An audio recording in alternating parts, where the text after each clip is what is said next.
Welcome to Subramani. One question which keeps coming up in every conversation is should we have mutual funds or should we have direct equity? Now, I don't know whether this is should I have this or should I have that. I have both. Of course, I have more of direct equity and less of mutual funds, because when I started investing, there was nothing called a mutual fund. Mutual fund is a very late entrant in my life also. I don't think I touched a single mutual fund before the year 98, 99, and that's it. And I've been investing since 1980. So about 20 years into my investing, did I see mutual funds? How would have I reacted? I have no clue. So first of all, there are enough reasons why you should hold direct equity, and very many fund managers will also agree to that. So first of all, let's see, why am I suggesting direct equity in a place where I think good fund managers are available, and in a worst case scenario an indexing will work, right? So at least in the large cap category, assuming it is not recency bias and the same trend will continue, I think the index is beating all of them, maybe because it's one-sided growth with just Reliance or with just HDFC Bank or Infosys at some point in time, or TCS. But it is happening that the fund managers are almost unable to keep pace with the index, because nobody can get such a concentrated portfolio when you are doing a large cap investing for your investors. Now, why do I suggest that you still have direct equity even in large cap? I'm not talking of just mid cap and small cap where you may be liking to stock pick.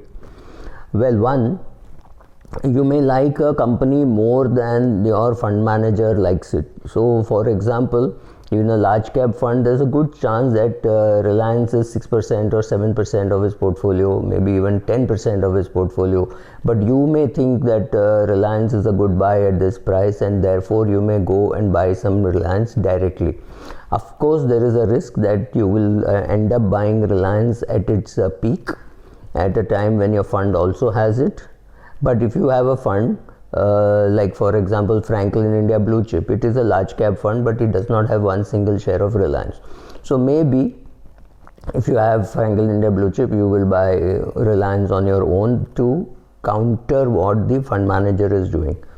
I also see some large cap funds which have excessive emphasis on PSU stocks. If you don't like PSU stocks, you may counter it by buying more of private sector stocks, right? But you will continue to be with that fund because the fund is a good fund manager, right? So these are the obvious reasons why you would pick up large cap shares apart from index based or index huggers, as I would like to call some of the biggies.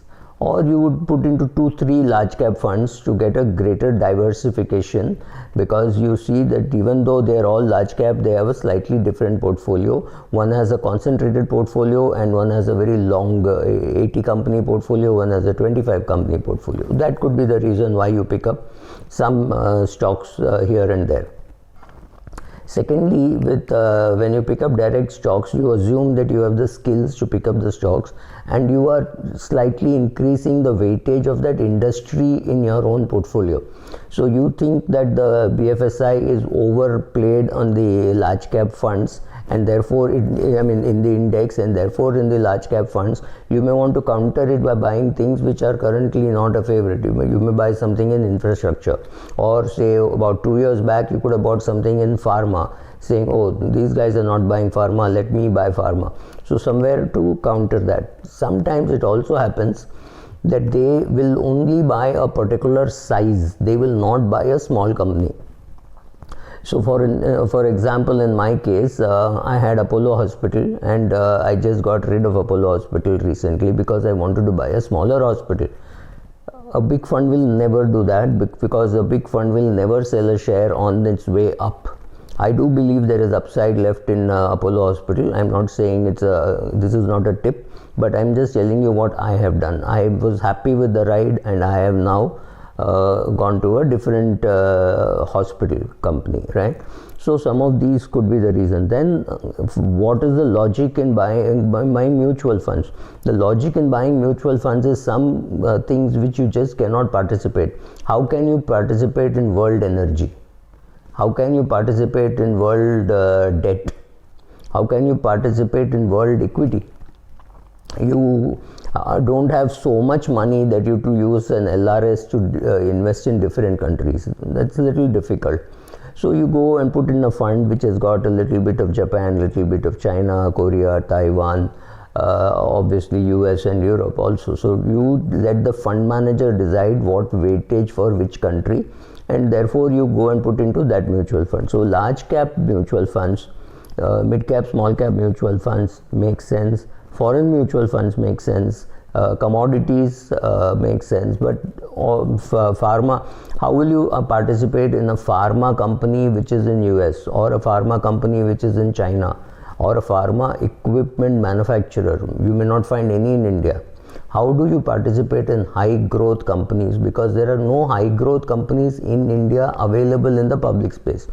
If you're rich enough and you have some friends in the unlisted space, maybe you can participate with them as a venture capitalist, but that's not the theme that we are talking about. So if you want to participate in Facebook, Google, fairly obvious, you'll have to invest in a mutual fund which invests abroad, but then you also know that, oh, this company invests, this fund invests only in US and I want a more balanced view.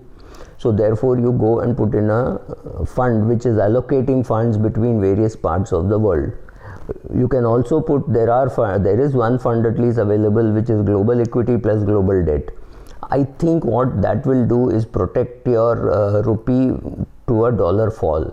If the dollar becomes 85 or 90 in a year or two, yes, you could have an upside. But please remember, if dollar becomes 65, you could have a downside. So you run the currency risk also. But yes, you would diversify your portfolio a little bit. So for a person with say $1 million, which is about 7.5 crores, about 75 lakhs, 80 lakhs, maybe a crore, invest in these assets makes sense. So yes, mutual funds also make sense, direct equity also makes sense. Small direct equity makes sense because they will never, the fund managers will never be able to buy some of those shares. Bosch, MRF, Procter and Gamble, they just don't have enough quantity to buy. So it will have to be you who's buying it and holding it in your portfolio. The other problem with small cap funds is you may like a few shares in their portfolio, you may not like everything. So you may still put some money in a small cap or a mid cap fund, saying I don't have the skill and ability to pick up which small cap to buy.